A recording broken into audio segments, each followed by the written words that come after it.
ഐതിഹ്യമാല അധ്യായം 49. ചെമ്പ്ര എഴുത്തച്ഛന്മാർ.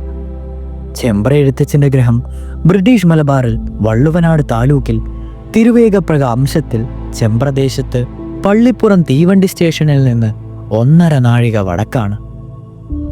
ഇവർക്ക് സാമൂതിരി കോവിലകത്ത് പെൺവഴി തമ്പുരാക്കന്മാരിൽ മൂപ്പായ അമ്പാടി കോവിലകത്ത് വലിയ തമ്പുരാട്ടിയാണ് എഴുത്തച്ഛൻ എന്നുള്ള സ്ഥാനം കൊടുത്തിട്ടുള്ളത്. ഈ സ്ഥാനം തറവാട്ടിലേക്കായി കൊടുത്തിട്ടുള്ളതാകിയാൽ ആ കുടുംബത്തിലുള്ളവരും ഉണ്ടായിരുന്നവരും ഇനി ഉണ്ടാകുന്നവരും എല്ലാ എഴുത്തച്ഛന്മാർ തന്നെ. കുട്ടികളെ എഴുത്തിനിരുത്തുകയും എഴുത്ത് പഠിപ്പിക്കുകയും അങ്ങനെ ചെയ്യുന്നവരെ തെക്കൻ ദിക്കുകളിൽ ആശാന്മാരാണെന്നല്ലോ പറയുന്നത്. വടക്കൻ ദിക്കുകളിൽ എഴുത്തച്ഛന്മാരാണെന്ന് പറയപ്പെടുന്നവരുടെ പ്രധാന തൊഴിലും കുട്ടികളെ എഴുത്തിനിരുത്തുക എന്നുള്ളത് തന്നെയാണ്. അതിനാൽ എഴുത്തച്ഛൻ എന്നുള്ളത് ആശാൻ എന്നുള്ളതിൻ്റെ പര്യായ പദമാണെന്നും ഇതൊരു ജാതിപ്പേരല്ലെന്നും ഈ 2 ഭേദങ്ങളും ഗുരു എന്ന് മാത്രമാണ് അർത്ഥമാക്കുന്നതെന്നും മനസ്സിലാക്കുക. തുഞ്ചത്ത് എഴുത്തച്ഛൻ ജാതിയിൽ ചക്കാലനായിരുന്നു എന്നാണല്ലോ പ്രസിദ്ധി. അദ്ദേഹത്തെ തുഞ്ചത്ത് ഗുരു എന്നും പറയാറുണ്ട്. ആദതാവ്, അന്നദാവ്, ഉപനേതാവ്, വിദ്യാദാതാവ്, ഭയത്രാതാവ് ഈ 5 പേരും പിതാക്കന്മാരാണെന്നല്ലോ പ്രമാണം. അതിനാൽ എഴുത്തച്ഛൻ എന്നുള്ള വാക്ക് ഏറ്റവും ശരിയായിട്ടുള്ളതാണെന്ന് തന്നെ പറയേണ്ടിയിരിക്കുന്നു. ചെമ്പ്ര എഴുത്തച്ഛന്മാരും അവരുടെ പ്രധാന തൊഴിലാക്കി വെച്ചിരിക്കുന്നത് സ്വദേശത്തുള്ള അബ്രാഹ്മണ ബാലന്മാരെ എഴുത്തിനിരുത്തുകയും എഴുത്ത് പഠിപ്പിക്കുകയും തന്നെയാണ്. എങ്കിലും മന്ത്രവാദ നിമിത്തമാണ് അവർക്ക് പ്രസിദ്ധി സിദ്ധിച്ചിട്ടുള്ളത്. മന്ത്രവാദം ഈ കുടുംബക്കാർക്ക് മുൻപിന്നാലെ ഉള്ളതാണ്. എങ്കിലും മാക്കു എന്നു പേരായിരുന്ന എഴുത്തച്ഛൻ്റെ കാലം മുതൽക്കാണ് തന്നിമിത്തത്തിലുള്ള ഖ്യാതി ലോകത്തിൽ സർവത്ര വ്യാപിച്ചത്. മാക്കു എഴുത്തച്ഛൻ മന്ത്രവാദം പഠിച്ചത് കക്കാശ്ശേരി ഭട്ടതിരിയുടെ അടുക്കൽ നിന്നാണ്. ചെമ്പ്ര എഴുത്തച്ഛന്മാരുടെ കുടുംബ പരദേവത വേട്ടയ്ക്കൊരു മകനാണെങ്കിലും മാക്കു എഴുത്തച്ഛൻ ഗണപതിയെ സേവിച്ച് പ്രത്യക്ഷപ്പെടുത്തി കൂടി ചെയ്തിരുന്നു. അദ്ദേഹം ഗണപതിയെ സ്വഗ്രഹത്തിന് സമീപം പ്രതിഷ്ഠയായി പതിവായി പൂജയും കർക്കിടക മാസത്തിൽ 12 ദിവസവും മണ്ഡലകാലവും മുഴുവൻ, അതായത് വൃശ്ചികം 1-ാം തീയതി മുതൽ 41 ദിവസം മുടങ്ങാതെ ഗണപതി ഹോമവും നടത്തിയിരുന്നു. ആ ഗണപതിയെ ഇപ്പോഴും ആ ഗ്രഹത്തിലുള്ളവർ സ്വയമേവ പതിവായി പൂജിച്ചു വരുന്നുണ്ട്. മന്ത്രവാദം സംബന്ധിച്ച് മാക്കു എഴുത്തച്ഛൻ അനേകം അത്ഭുത കർമ്മങ്ങൾ ചെയ്തിട്ടുണ്ട്. അവയിൽ ചിലത് മാത്രം പറഞ്ഞുകൊള്ളുന്നു. പൊന്നാനി താലൂക്കിലുള്ള ചൊവ്വരത്തു മനക്കിലെ ഒരു അന്തർജനം ആരുടെയോ ഉപദേശപ്രകാരം ഹനുമാനെ സേവിച്ചു തുടങ്ങി. സേവയിൽ എന്തോ തെറ്റുപറ്റിയാൽ അന്തർജനത്തിന് ബുദ്ധിഭ്രമം പിടിപ്പെട്ടു. അത് ക്രമേണ വർദ്ധിച്ച് മുഴുഭ്രാന്തായി തീർന്നു. അനേകം മന്ത്രവാദികളെ മനക്കൽ വരുത്തി പല വിധത്തിലുള്ള മന്ത്രവാദങ്ങൾ ചെയ്യിപ്പിച്ചു. ഒന്നുകൊണ്ടും ഭ്രാന്തിന് യാതൊരു ഭയഭേദവും ഉണ്ടായില്ല. വലിയ മരത്തിന്മേലും പുരുമുരകളിലും മറ്റും കയറി പാദങ്ങൾ എവിടെയെങ്കിലും ഉറപ്പിച്ചിട്ട് തലകീഴായി തൂങ്ങിക്കിടക്കുക, കിണറ്റിൽ ചാടുക, മനുഷ്യർക്കാർക്കും ഇളക്കുവാൻ പോലും വയ്യാത്ത വലിയ കല്ലുകൾ നിഷ്പ്രയാസം എടുത്തുകൊണ്ട് നടക്കുക മുതലായ അത്ഭുത കർമ്മങ്ങളും മന്ത്രവാദത്തിനായി ചെല്ലുന്നവരുടെ മുഖത്ത് തുപ്പുക, ചെകിട്ടത്തടിച്ച് അവരെ ഓടിക്കുക മുതലായ ആക്രമങ്ങളുമാണ് ആ അന്തർജനം ഭ്രാന്ത് നിമിത്തം ചെയ്തുകൊണ്ടിരുന്നത്. ഒരു നിവൃത്തിയും ഇല്ലാതായി തീരുകയാൽ ഒടുക്കൽ മാക്കു എഴുത്തച്ഛനെ മനക്കൽ വരുത്തി വിവരം പറഞ്ഞു. എഴുത്തച്ഛൻ ഒന്നൊഴിഞ്ഞു നീക്കുന്നതിനും ഒരു ബലികടയ്ക്കും വേണ്ടുന്ന സാമാനങ്ങൾ ചുരുക്കത്തിൽ ഒരു ചാർത്തെഴുതി കൊടുത്തു. അത് കണ്ടിട്ട് മനക്കിലെ കാര്യസ്ഥൻ ഇതിനേക്കാൾ കേമമായി വട്ടങ്ങൾ കൂട്ടി, വലിയ മന്ത്രവാദങ്ങൾ പലരും നടത്തിയിട്ട് മാറാത്ത ഭ്രാന്ത് ഇത്രയും കൊണ്ടാണോ മാറുന്നത്? വിശേഷം തന്നെ എന്നാരും കേൾക്കാതെ ഹാസ്യമായി പറഞ്ഞു. എങ്കിലും ഒരുക്കങ്ങളെല്ലാം തയ്യാറാക്കി കൊടുത്തു. നേരം 7.5 നാഴിക ഇരുട്ടായതിനു ശേഷം എഴുത്തച്ഛൻ 4 കെട്ടിൽ ഒരു സ്ഥലത്തിരുന്ന് പൂജ തുടങ്ങി. ആ സമയം കാര്യസ്ഥൻ പടിപ്പുര മാളിക ചുവട്ടിൽ ഒരു സ്ഥലത്ത് കിടന്നുറങ്ങുകയായിരുന്നു. അപ്പോൾ ആരോ അയാളുടെ തലക്കേക്കിട്ട് ഇടിക്കുന്നതായി തോന്നി. അയാൾ കണ്ണു തുറന്നു നോക്കിയിട്ട് ആരെയും കണ്ടുമില്ല. ഇങ്ങനെ പല പ്രാവശ്യമായപ്പോൾ കിടക്കുവാൻ നിവൃത്തിയില്ലാതെ കാര്യസ്ഥൻ എണീറ്റ് എഴുത്തച്ഛൻ്റെ അടുക്കൽ ചെന്ന് വിവരം പറഞ്ഞു. അപ്പോൾ എഴുത്തച്ഛൻ, നിങ്ങൾ എൻ്റെ മന്ത്രവാദത്തെയോ എന്നെയോ പറ്റി ഹാസ്യമായി വല്ലതും വിചാരിക്കുകയോ പറയുകയോ ഉണ്ടായോ എന്ന് ചോദിക്കുകയും കാര്യസ്ഥൻ പരമാർത്ഥം സമ്മതിക്കുകയും പറയുകയും ക്ഷമായാചനം ചെയ്യുകയും ചെയ്യും. ആട്ടെ, ഇനി അങ്ങനെയുള്ള വെഡിത്തം വിചാരിക്കുകയും പറയാതിരിക്കുകയും ചെയ്യരുത്. ആ സ്ഥലത്ത് നിന്ന് മാറി എവിടെയെങ്കിലും പോയി കിടന്നുകൊള്ളൂ, ഉപദ്രവമൊന്നും ഉണ്ടാവുകയില്ല എന്ന് എഴുത്തച്ഛൻ പറയുകയും കാര്യസ്ഥൻ സ്ഥലം മാറി കിടക്കുകയും ചെയ്തു. പിന്നെ ഉപദ്രവമൊന്നും ഉണ്ടായില്ല. എഴുത്തച്ഛൻ പിന്നെയും പൂജ മുറയ്ക്ക് നടത്തിക്കൊണ്ടേയിരുന്നു. ആ സമയം ഒരു മുറിക്കകത്തിരുന്ന അന്തർജനം പെട്ടെന്ന് ചാടി എണീറ്റ് 4 കെട്ടിലേക്ക് ചെന്നു. ഇത് തന്നെ തല്ലുവാനുള്ള വരവാണെന്നറിഞ്ഞ് എഴുത്തച്ഛൻ വേഗത്തിൽ എണീറ്റ് പുറത്തേക്കിറങ്ങി. പിന്നാലെ അന്തർജനവും എത്തി. എഴുത്തച്ഛൻ മുമ്പിലും അന്തർജനം പിറകിലുമായി പുരയ്ക്ക് 3 പ്രദക്ഷിണം ഓടി.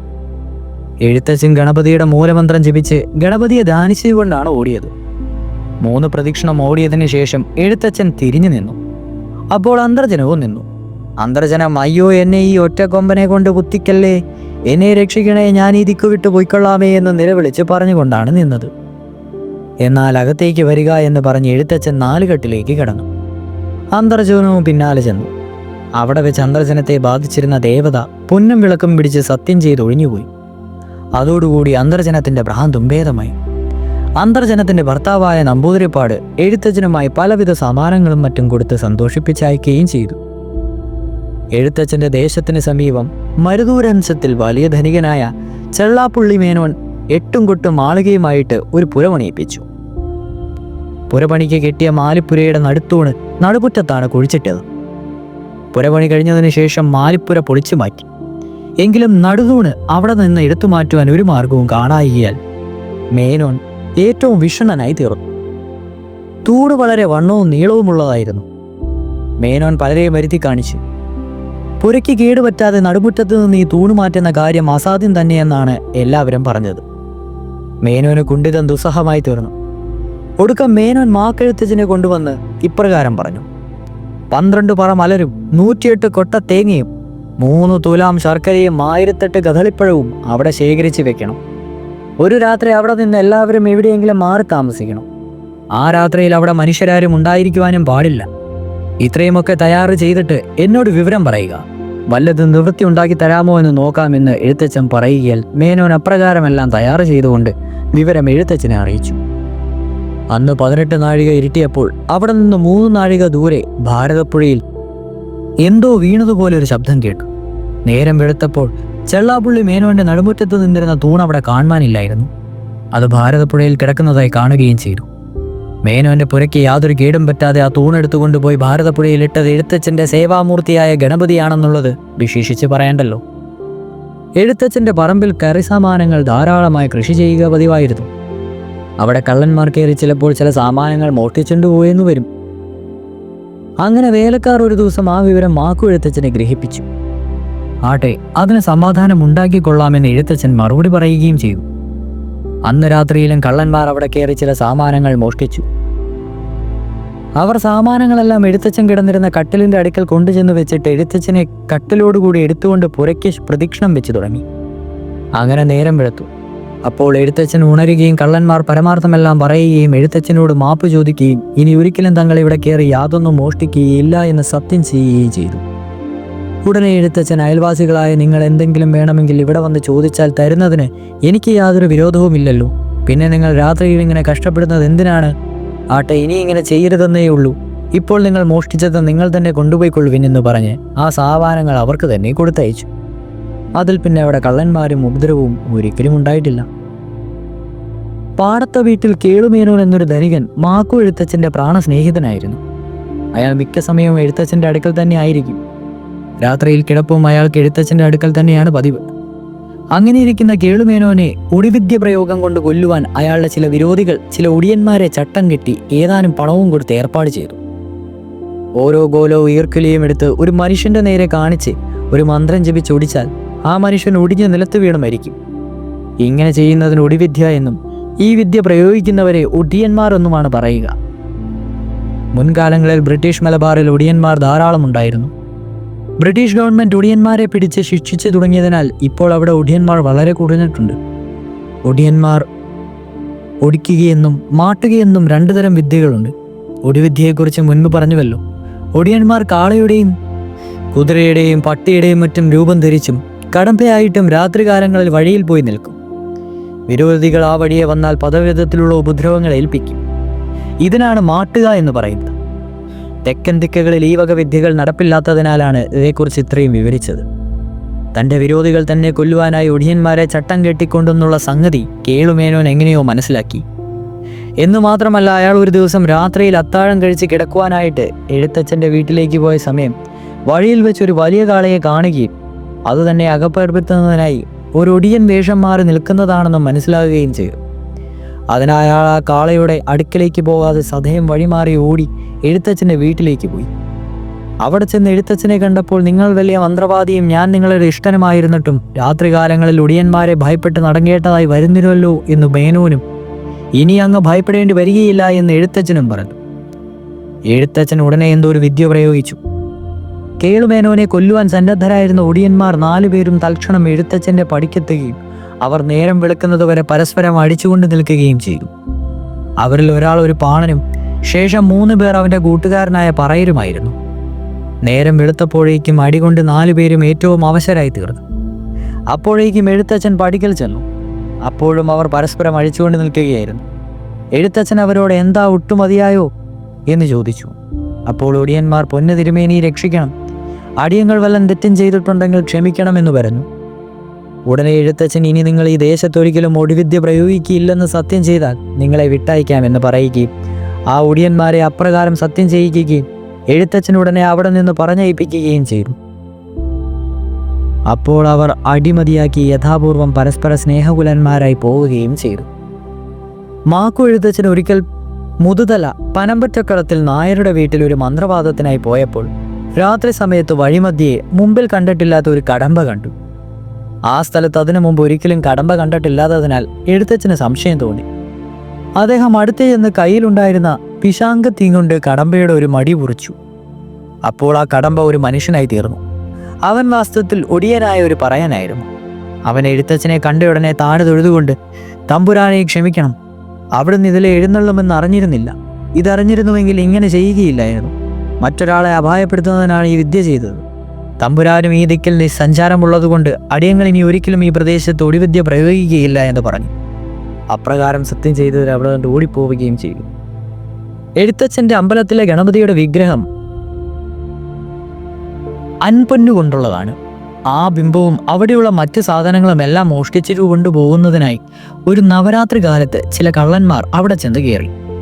അവിടെ ഒരു ഭൃത്യൻ കാവൽ കിടക്കുന്നുണ്ടായിരുന്നു. അവൻ കൂർക്കം വലിക്കുന്നത് കേട്ടിട്ട് നല്ല ഉറക്കമാണെന്നറിഞ്ഞാണ് അകത്ത് കള്ളന്മാർ കടന്നത്. അകത്ത് കയറിയ സമയം ആ ഭൃത്യന് തന്നെ ആരോ ചൂരൽ വടി കൊണ്ട് അടിക്കുന്നതായി തോന്നുകയാൽ അവൻ പെട്ടെന്ന് എഴുന്നേറ്റു. അത് കണ്ട് കള്ളന്മാർ പേടിച്ചോടിപ്പോവുകയും ചെയ്തു. അവർക്കൊന്നും മോഷ്ടിച്ചു കൊണ്ടുപോകുവാനും സാധിച്ചില്ല. മാക്കു എഴുത്തച്ഛൻ്റെ സ്നേഹിതനായ കൊച്ചിയിൽക്കാരൻ ഏരോമന മേനോന്റെ എന്നു പ്രസിദ്ധനായിട്ടൊരു വിഷവൈദ്യനുണ്ടായിരുന്നു. ആ മനുഷ്യന്റെ സ്ഥിരവാസം ചെമ്പ്രയ്ക്ക് സമീപം ഒരു സ്ഥലത്തായിരുന്നു. ഒരു ദിവസം ഉച്ചതിരിഞ്ഞ സമയം ഈ വിഷവൈദ്യനും വേറെ ചില രസികന്മാരും കൂടി എഴുത്തച്ഛൻ്റെ മാളികയിൽ വെടി പറഞ്ഞ് രസിച്ചുകൊണ്ടിരുന്നപ്പോൾ ചില സ്ത്രീകൾ അവിടെ അടുത്തുള്ള വഴിയിലൂടെ പോകുന്നത് കണ്ടു. അന്ന് തൃത്താല ക്ഷേത്രത്തിൽ ഉത്സവമായിരുന്നതിനാൽ ആ സ്ത്രീകൾ കാഴ്ചശീവേലി കാണുവാൻ പോവുകയായിരുന്നു. അവരെ കണ്ടപ്പോൾ വിഷവൈദ്യൻ മേനോൻ, വിഷവൈദ്യന്മാർ മന്ത്രശക്തി കൊണ്ട് പാമ്പുകളെ വരുത്തി വിഷമടിപ്പിക്കാറുണ്ട്, അതുപോലെ എഴുത്തച്ഛന് മന്ത്രശക്തി കൊണ്ട് ആ സ്ത്രീകളെയെല്ലാം ഇവിടെ വരുത്താമോ എന്ന് ചോദിച്ചു. അതിന് മറുപടിയായി എഴുത്തച്ഛൻ, എന്താഭാസത്തരമാണ് മേനോൻ പറയുന്നത്? ഒരു കാര്യവും കൂടാതെ അന്യ സ്ത്രീകളെ ഇങ്ങോട്ട് വരുത്തുന്നത് മര്യാദയാണോ എന്ന് ചോദിച്ചു. അവരെ ഇവിടെ വരുത്തുക എന്നുള്ളത് അസാധ്യമായല്ലോ, ഈ തത്വജ്ഞാനം പറയുന്നത് അതുകൊണ്ടല്ലേ എന്ന് മേനോൻ വീണ്ടും ചോദിച്ചു. എഴുത്തച്ഛൻ അവിടെ ഇരിക്കുന്നത് കണ്ട് ആ സ്ത്രീകളുടെ നേരെ ഒന്ന് നോക്കി. സ്ത്രീകളെല്ലാം വഴിതെറ്റി എഴുത്തച്ഛൻ്റെ പടിക്കിലേക്ക് നടന്നു തുടങ്ങി. അടുത്തു വന്നപ്പോൾ ആ സ്ത്രീകൾ മേനോന്റെ വീട്ടിലുള്ളവർ തന്നെ ആയിരുന്നുവെന്ന് മനസ്സിലാവുകയും അവരെ യഥായോഗ്യം സൽക്കരിച്ചിരിക്കുന്നതിന് എഴുത്തച്ഛൻ സുഗ്രത്തിലുള്ള സ്ത്രീകളെ വിളിച്ചു പറയുകയും വന്ന സ്ത്രീകൾ യാത്രയായപ്പോൾ ഘോഷങ്ങൾ കണ്ട് അമ്പലത്തിലധികം താമസിക്കരുത്, നേരം ഇരുട്ടുന്നതിന് മുമ്പ് വീട്ടിൽ പൊക്കോണമെന്ന് പറഞ്ഞയക്കുകയും ചെയ്തു. അവിടെ കൂടിയിരുന്നവരെല്ലാം മേനോനെ പരിഹസിക്കുകയാൽ മേനോൻ ഏറ്റവും ഇളഭ്യനായി തീർന്നു. തിരുവിതാംകൂർ മഹാരാജവംശത്തെ നശിപ്പിക്കുന്നതിനായി ഒരിക്കൽ ചില ശത്രുക്കൾ ആഭിചാരകരെ കൊണ്ട് ചില മാരണ ദേവതകളെ വിടുവിച്ചു. ആ ബാധകൾ ഉപദ്രവവും അവിടെ ദുസ്സഹനവുമായി തീർന്നകളാൽ പലരെ കൊണ്ടും പല മന്ത്രവാദങ്ങൾ ചെയ്യിപ്പിച്ചിട്ട് ഒരു ഫലവും ഉണ്ടായില്ല. ഒടുക്കം കൽപ്പന പ്രകാരം മാക്കു എഴുത്തച്ഛനെ തിരുവനന്തപുരത്ത് കൊണ്ടുപോയി. എഴുത്തച്ഛൻ ചുരുക്കത്തിൽ 3 ദിവസത്തെ മന്ത്രവാദം കൊണ്ട് ആ ബാധകളെ ഒഴിച്ചു. പിണിയാളി ഇരുത്തി തുള്ളിച്ച് സത്യം ചെയ്യിപ്പിച്ചിട്ടാണ് എഴുത്തച്ഛൻ ആ ദേവതയെ ഓടിച്ചു വിട്ടത്. മഹാരാജാവ് തിരുമനസ്സുകൊണ്ടും വളരെ സന്തോഷിച്ച് എഴുത്തച്ഛൻ്റെ 2 കൈക്കും വീരശൃംഖലയും മറ്റും കൊടുത്ത് സബഹുമാനം പറഞ്ഞയച്ചു. ഇങ്ങനെ മാക്കു എഴുത്തച്ഛൻ്റെ അത്ഭുത കർമ്മങ്ങൾ പറഞ്ഞു തുടങ്ങിയാൽ അവസാനമില്ലാത്തതയുണ്ട്. മുഴുവനും പറഞ്ഞു തീർക്കുന്ന കാര്യം അസാധ്യമാകിയാൽ അതിനൊരുമ്പിടുന്നില്ല. മാക്കു എഴുത്തച്ഛൻ്റെ ശിഷ്യനായി കുഞ്ഞുണ്ണി എഴുത്തച്ഛൻ എന്നൊരാളുണ്ടായിരുന്നു. അദ്ദേഹം വലിയ മന്ത്രവാദിയും അനേകം അത്ഭുത കർമ്മങ്ങൾ ചെയ്തിട്ടുള്ള ആളുമായിരുന്നു.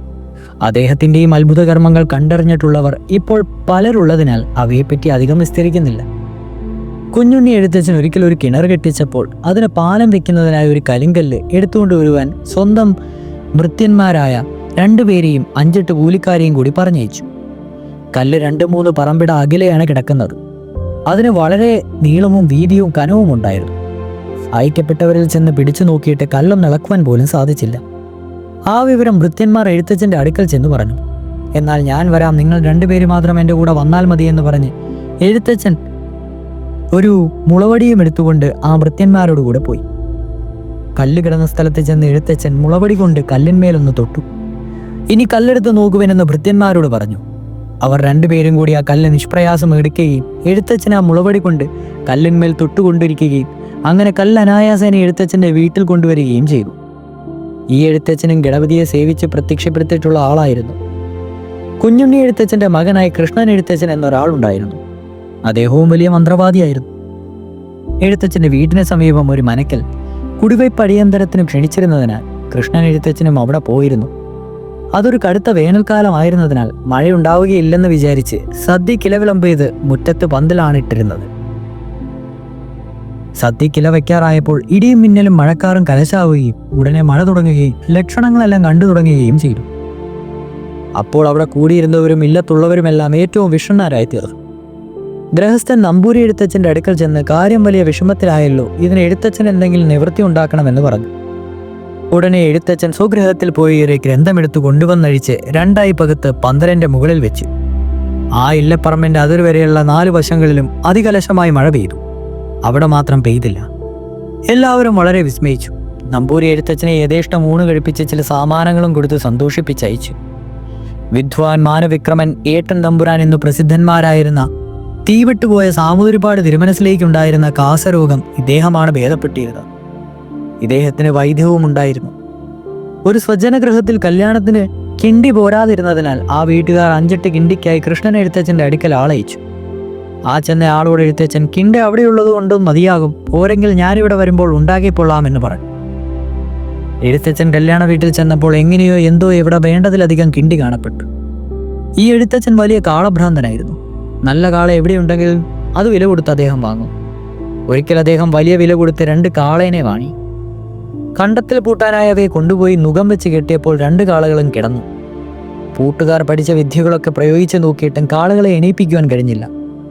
ഈ ശവങ്ങൾക്ക് ഇത്ര വളരെ വില കൊടുത്ത് ഇദ്ദേഹം വാങ്ങിയല്ലോ, ഇത് മഹാ കഷ്ടമായി പോയി എന്ന് പറഞ്ഞ് 2 പേരും നിന്നവരെല്ലാവരും അദ്ദേഹത്തെ പൊട്ടിച്ചിരിക്കുകയും ചെയ്തു. അപ്പോൾ എഴുത്തച്ഛൻ ഒരു പുല്ല് പറിച്ചെടുത്തുകൊണ്ട് അങ്ങോട്ട് ചെന്ന് അത് കണ്ട് 2 കാളകളും ഓരോ അടി വെച്ച് കൊടുത്തു. കാളകൾ എണീറ്റ് നടന്നു.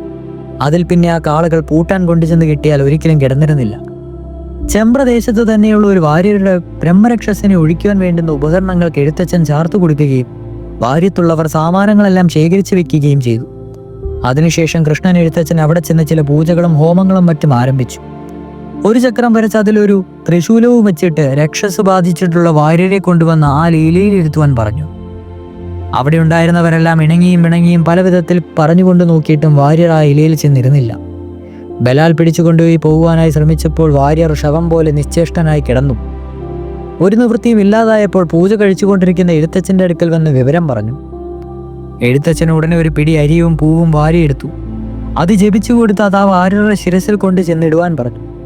അരിയും പൂവും ശിരസിലിട്ട ലക്ഷണത്തിൽ വാര്യരെണീറ്റ് ആ ഒരു ത്രിശൂല നിലയിൽ ചെന്നിരുന്നു.